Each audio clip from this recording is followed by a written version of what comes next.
There I was, waiting in line for the ladies' room for probably the millionth time in my life. The rumblings of conversation from around me tickling my ears and begging me to listen in. Women of all shapes, sizes, and walks of life surrounding me in a malformed cocoon of social anxiety. I nervously fiddled with the bottom of my band tee, trying not to look anyone in the eye. Pairs of shoes stared up at me, judging my introverted nature. A woman in a biker jacket and tattered skirt that just barely kissed the bottom of her ass cheeks shuffled backward into me, causing my gaze to shift upward as I rambled an apology for existing behind her. Her piercing aquamarine eyes, sharpened by eyeliner wings, gave a quick flash of something like disgust before averting themselves and focusing back on her friend. That's when I saw it. The room was empty of life. From where I was standing, I could see its walls were painted a dull hospital green, the floors lined with bright white linoleum that hadn't appeared to have seen the trotting of feet ever in its life. And stalls. Dozens and dozens of stalls cut off like cubicles, so that if one were to sit, you might see their head poking up above the sanitized walls.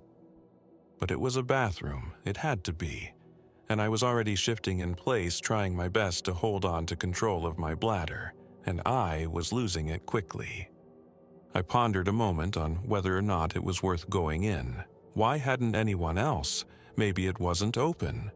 Maybe it was a men's room? My bladder protested. Who cares? Do you want to piss yourself in front of all of these people? Walk back to the party covered in urine? No. No, I really didn't. So, I squeezed out of line and gently prodded the door open further. The motion-sensing lights kicked on, and I could see that it was definitely a restroom. There were sinks lining the wall facing the cubicles. A giant window peered over the room with its beige curtains shut tight like it didn't want to be caught peeking. I weaved my way through the cubicles, trying to find the one farthest from sight in case someone else wandered in. The toilets themselves were odd. Not really toilets, but more of a bench that several people could sit on with holes perforating the gentle slope to the drain. Weird, but the steadily increasing pressure in my bladder begged me not to think too hard on it. As I closed in on the very corner stall, I was greeted by the sounds of the conversation taking place outside in the line bursting into the room. They must have seen me walk in and decided to investigate themselves rather than wait eons for the other restroom to open up.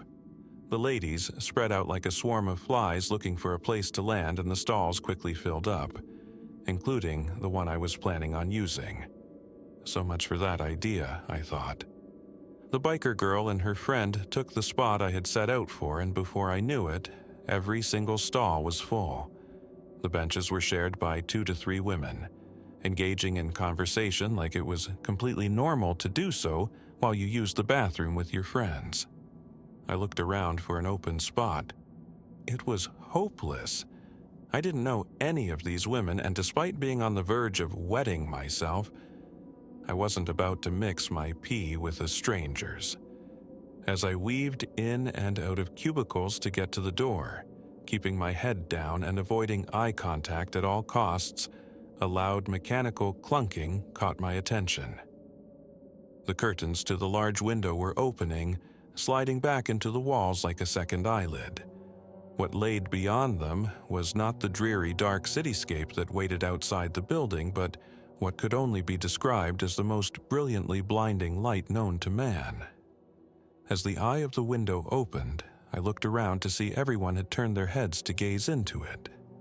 Their expressions, once vibrant with laughter and conversation, now drooping and void of any life. I waved my hand in front of the girl closest to me. No response, not even a blink. I had the feeling that if I turned and gave that light a longer gaze, that it would swallow me whole, and I would be transformed into a mindless husk like everyone else there. So instead I looked around, unsure of what to do. I was terrified. I couldn't leave them like this, but what was this? How could I even help? I noticed that beneath every single person there was dark fluid leaking out, like oil seeping out of a leaky engine. The room began to smell. It reminded of the deer carcass in the woods my father and I had stumbled upon once when I was a kid, a thick stench that invaded my nostrils with putrid rot. This only increased my fear. I was no longer worried about having to piss as a warm patch had blossomed in the crotch of my jeans. I began to sprint toward the door. I was going to call for help, but I was stopped in my tracks as I reached for the door handle by a shadow rising up from the floor and slithering its way toward the ceiling. Something had risen and was blocking that unholy light. I turned around to see one of the women held in the air like a limp rag doll. Her pants pooled around her ankles, and her limbs dangled lifelessly from her. I couldn't see her eyes, but I knew they were still staring blankly into the light. As I watched, she began to writhe and squirm, a low groan emitting from her mouth. Her stomach began to bubble and shift beneath her blouse like something was inside trying desperately to escape. She began to turn slowly in the air until she was facing the rest of us. Her eyes were white, and her mouth began to widen, the groan growing louder and more forceful. Her stomach had swelled so much that she almost looked pregnant, whatever was inside pushing the boundaries of how far her skin would stretch. I took a sharp breath inward, and at that same moment she began to spew a dark, viscous liquid all over the girl sitting nearest to her. She looked as though she were deflating, the skin on her belly starting to wrinkle as it lost shape. The women before her stay still in their stupor, not the least bit fazed.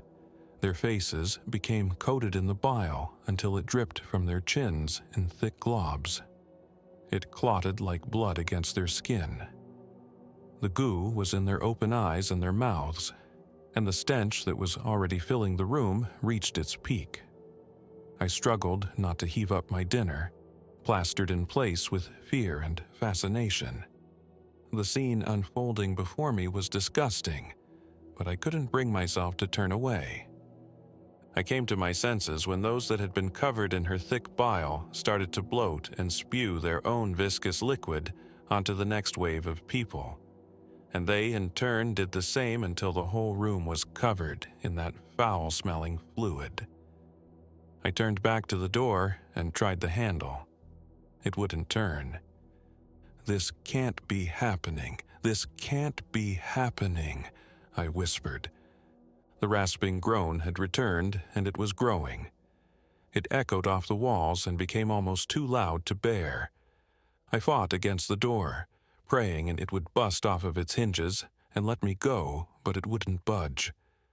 I kept hoping someone might hear me as I slammed against it, but the hallway on the other side was quiet. I was faced with two options. Either stay facing the door that blocked my only escape or turn and face the horror behind me. I peeked over my shoulder to see what was happening and caught a glimpse of a girl in a skin-tight, sequined dress shaking violently. There were chunks of bile flying off of her, and the sequins on her dress danced in her frenzy. I could see her mouth starting to foam, saliva mixing with the dark, clotted ichor that was in her mouth. I felt a scream threaten to burst from my mouth, but caught it just in time to watch her contort. Her joints looked unnatural and loose, spinning freely, making her skin pucker and twist.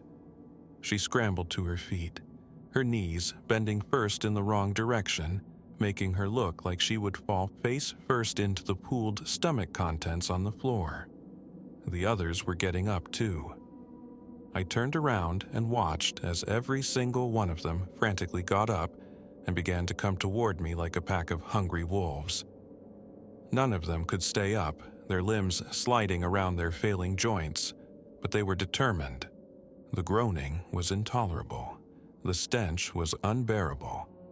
But I couldn't stay standing there. I frantically looked around for some way to escape. They were coming, but slowly.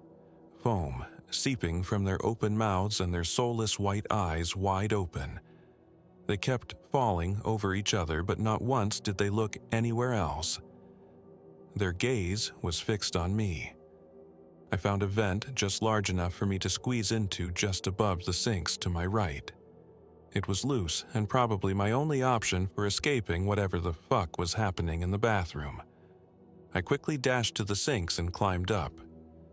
They were only a few feet away and I couldn't afford to lose any time.